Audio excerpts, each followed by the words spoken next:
peut juste essayer de rappeler quelques éléments de contexte qui ont été mentionnés par Gilles, et notamment dans les dernières recherches et investigations que nous avons pu faire, hein, cette idée qui nous a un petit peu mobilisé, selon laquelle le commun pourrait être une autre voie possible entre État et marché.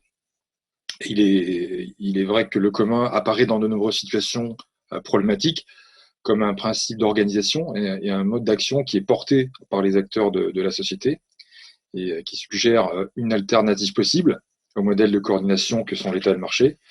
Il peut apparaître comme une perspective prometteuse dans des situations qui font intervenir une diversité d'acteurs et d'enjeux complexes.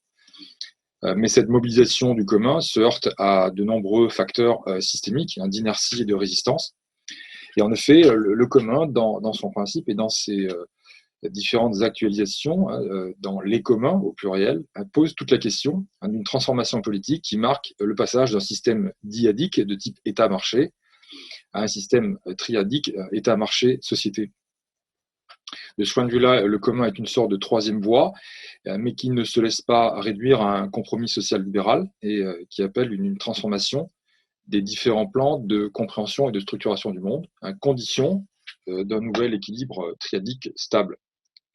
Donc, interroger le commun, aujourd'hui, c'est, de façon inévitable, interroger ce qui fonde ou justifie que l'on renonce à des distinctions, à des privilèges, à des positions sociales différenciées.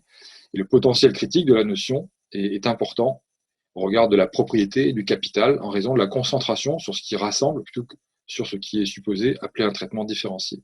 Pour autant, il ne s'agit pas de proposer une figure du commun qui serait le paradigme censé supplanter toute autre forme de coordination, car le commun n'est pas une panacée, mais un vecteur d'équilibre, ou plutôt de rééquilibrage.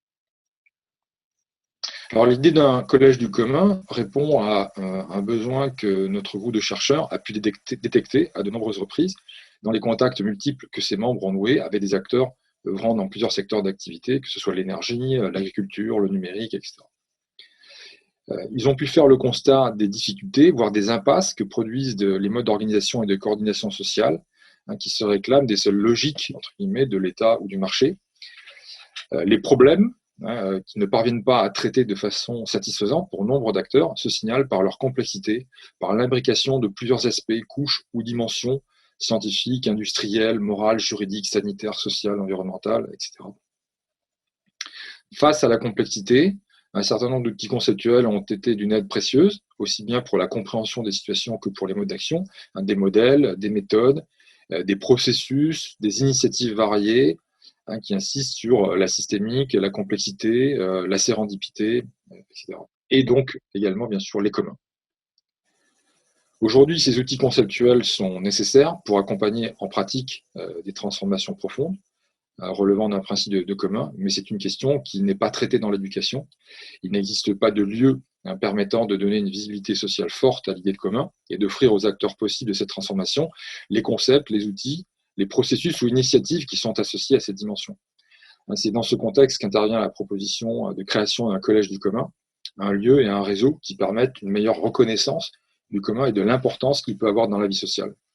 Ce projet donne l'occasion, autour de situations problématiques complexes, de donner aux différents acteurs, chercheurs, experts, novices, élus, décideurs, citoyens associatifs, la possibilité de refaire ou de faire ou de refaire commun.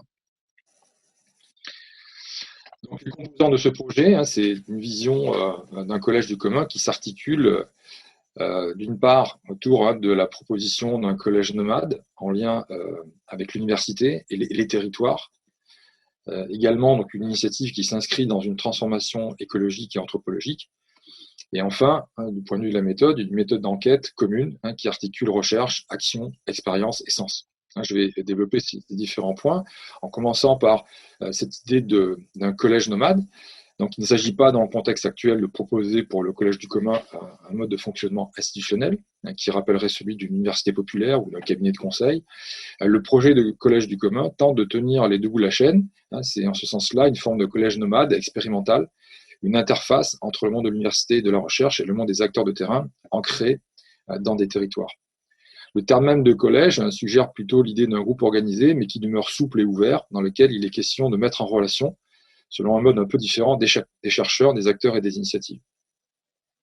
L'usage du concept d'institution nomade fait apparaître le souci de développer des liens avec les territoires, avec un sol, entre guillemets, pour créer un monde différent. Il faut donc, à travers un tel collège nomade, donner à voir l'invisible, les processus discrets, souterrains, non spectaculaires, qui sont pourtant essentiels dans la société actuelle, mais ne sont pas lisibles. Le collège nomade permet de se transporter, de se connecter dans un endroit précis d'un territoire où se passent des choses importantes en matière de transformation mobilisant du commun. Alors, c'est une initiative qui est inscrite dans une transformation écologique et anthropologique dont d'aucuns estiment qu'elle est profonde. Le projet d'un collège du commun prend ce parti de provoquer la rencontre et l'échange entre acteurs liés par leur intérêt pour certains problèmes complexes qui mettent en avant l'enjeu et le défi de la transformation écologique, doublement sociale et environnementale dans les territoires. L'objet n'est donc pas seulement le commun en tant que tel, mais les dynamiques du commun telles qu'elles peuvent se manifester dans toute leur complexité, à l'échelle d'acteurs et de territoires qui sont concernés par cette transformation écologique. À l'inverse, le processus de la transformation écologique est appréhendé par les chercheurs et les acteurs selon le prisme particulier des dynamiques du commun, entendu dans leur capacité à s'articuler avec d'autres logiques étatiques et marchandes. Donc ce collège du commun part du principe que la transformation écologique est liée à un changement anthropologique vers un rapport nouveau, différent aux humains et aux non-humains, un système de coexistence et d'échange qui soit de nature à produire et à maintenir un sens partagé et une communauté de destin. Enfin, du point de vue de la méthode, le projet de collège du commun propose une articulation de la réflexion et de l'action qui associe dans un rapport symétrique les chercheurs et les acteurs. C'est le problème classique de l'articulation de la théorie et de la pratique, mais qu'il est nécessaire de considérer selon un angle nouveau qui se réclame de la recherche coopérative. Un des défis de la méthode est de pouvoir reconnaître le terrain, ce qui implique de ne pas s'en tenir à la seule perspective scientifique et de considérer en outre la perspective morale et sociale, de s'interroger sur les rapports des humains au territoire. De ce point de vue, il semble judicieux de remplacer le couple problème-solution par celui de problème-processus, en considérant que le questionnement se renouvelle au fur et à mesure du processus de façon expérientielle et expérimentale. Le collège du commun propose un corpus de contenu théorique, stratégique, avec des processus d'apprentissage susceptibles d'être transmis et validés vers différentes catégories d'acteurs. Il propose en outre un dispositif d'expertise potentiellement mobilisable pour un accompagnement dans la durée sur des problématiques complexes et multi-acteurs, dans la perspective d'une évolution vers des formes triadiques de coordination. Voilà ce que l'on peut dire sur ce projet de création d'un collège du commun, qui en est encore à un stade embryonnaire pour l'instant, et bien entendu, à travers les contributions que les uns et les autres, notamment dans le comité d'organisation de ce colloque, on peut apporter. J'ai essayé de me faire le porte-parole de différentes suggestions, et nous sommes bien entendu ouverts à toute remarque ou proposition qui pourrait venir des participants à ce colloque. Merci pour votre attention.